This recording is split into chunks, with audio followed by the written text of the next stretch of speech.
नमस्कार दोस्तों, फसल ज्ञान चैनल में आपका फिर से स्वागत है। आज हम बात करें सिंचाई की। सर्दी का मौसम चालू हो चुका है। सिंचाई लगभग हर खेत के लिए आवश्यक हो जाती है आज के टाइम के अंदर। सर्दी के मौसम में हमारी मेन फसल होती है, अगर ग्रेन की बात करें तो हमारी मेन फसल है गेहूँ, सरसों और गन्ना। जहाँ पर गेहूँ और सरसों एक मेन रोल अदा करती है इस टाइम की सोइंग के लिए। तो अगर हमें अच्छी फसल चाहिए होती है, चाहे गेहूं हो और चाहे सरसों हो, तो हमें सिंचाई का बहुत ही ज़्यादा ध्यान रखना पड़ेगा। शुरुआत करेंगे गेहूं से। गेहूं के अंदर सिंचाई बहुत ही ज़्यादा इंपॉर्टेंट होती है। जब आप और हम खेत की बुआई करते हैं, चाहे वो सीड ड्रिल से, जैसे कि इसमें आप देख रहे हैं कि सीड ड्रिल से बुआई हुई है, या छिड़कवा विधि से, ब्रॉडकास्ट विधि जिसको बोलते हैं, उसके साथ में हमें पानी की ज़रूर आवश्यकता होती है। या तो हमें खेत के अंदर पहले पलेवा करके फिर बुआई करनी चाहिए, या बुआई करने के जस्ट साथ ही हमें खेत के अंदर पानी दे देना चाहिए। पहली सिंचाई आप गेहूं की खेती के अंदर मान सकते हैं। दूसरी सिंचाई जिसको आप कोर बोलते हैं, उगाई के बाद, या आप ये खेत देख सकते हैं इसके अंदर कोर लग चुकी है। ये बहुत ही ज़्यादा इम्पोर्टेंट स्टेज होती है जिसको क्राउन रूट स्टेज बोलते हैं। इस स्टेज के अंदर हमारे पेड़ के नीचे जो ये जो रूट्स बनती है गेहूं के अंदर, इस स्टेज को आप क्राउन रूट बोल सकते हैं। बुआई के 20 से 25 दिन के अंदर हमें इस पानी को देना होता है।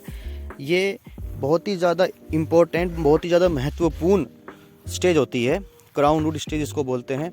इसके अंदर आप पानी दोगे तो ही सही तरीके से आपके खेत की बढ़वार या प्रोडक्शन आ पाएगा। ये पहली स्टेज होती है।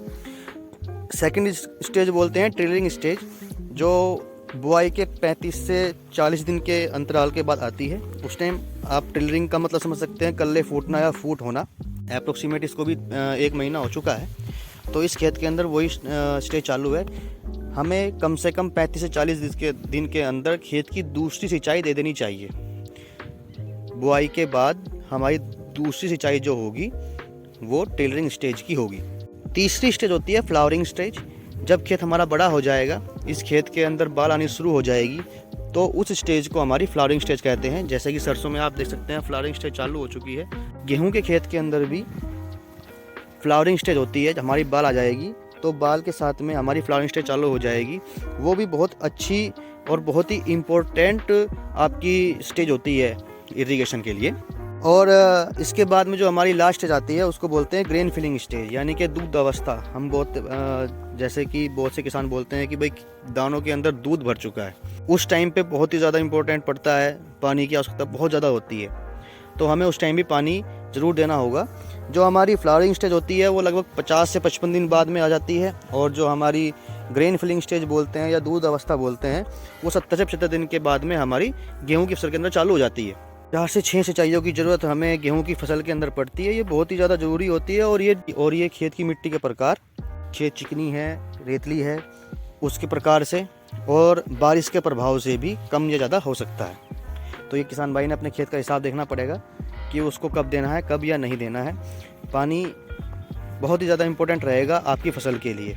अगर आप इरिगेशन कम या ज़्यादा कर देते हैं तो आपके खेत के अंदर लगभग 35 से 40% प्रोडक्शन कम आने की संभावना हो जाती है। गेहूं की फसल की मैं बात कर रहा हूं। अगर किसी किसान भाई के पास में खुद का ट्यूबवेल या सिंचाई के साधन नहीं है और वो गेहूं की फसल लेना चाहता है, तो उसे लगभग कम से कम 3 सिंचाइयाँ, तो पहली सिंचाई क्राउन रूट स्टेज, तीसरी सिंचाई फ्लावरिंग स्टेज, और 4th सिंचाई यानी कि ग्रेन फॉर्मेशन स्टेज, आपने खेत के अंदर पानी ज़रूर देना होगा, तो ही आपका खेत सही तरह से आपको प्रोडक्शन दे सकता है। गेहूं की खेती की बात कर ली है, तो अब बात करेंगे मस्टर्ड की, यानी कि सरसों की खेत की।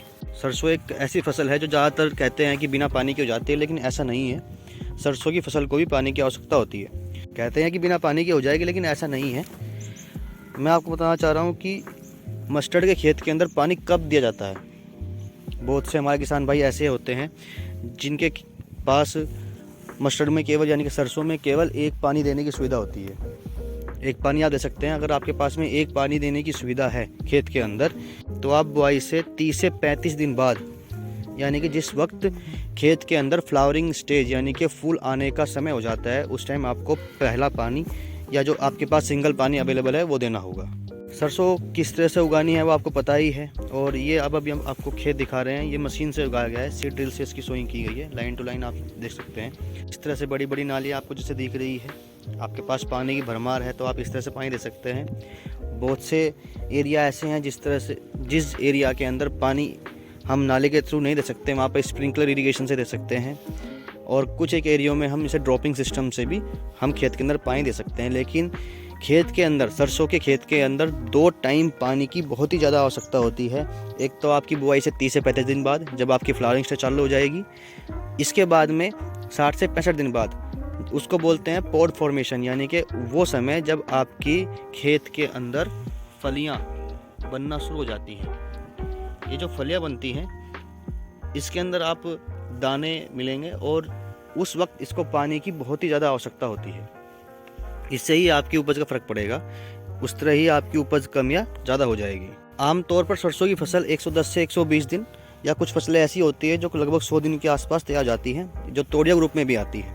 किसान भाइयों, आपने ये ध्यान रखना है कि किस तरह से आपने खेत की तैयारी करनी है, वो आपको पता ही है। सरसों के अंदर पानी के बहुत ज़्यादा आवश्यकता होती है। भले ही आप उसको 1 या 2 पानी दो, लेकिन पानी बहुत ही ज़्यादा ज़रूरी होता है। अगर आप बिना पानी के सरसों कर रहे हैं तो आपके खेत के अंदर प्रॉपर मात्रा में मॉइस्चर होनी चाहिए, नमी होनी चाहिए। अगर आपके खेत के अंदर प्रॉपर नमी नहीं होगी तो आपका खेत या आपकी सरसों, उसका उपज सही तरीके से नहीं हो पाएगा, और जितना आप उम्मीद करते हैं उपज की, उतनी उपज आपकी नहीं हो पाएगी।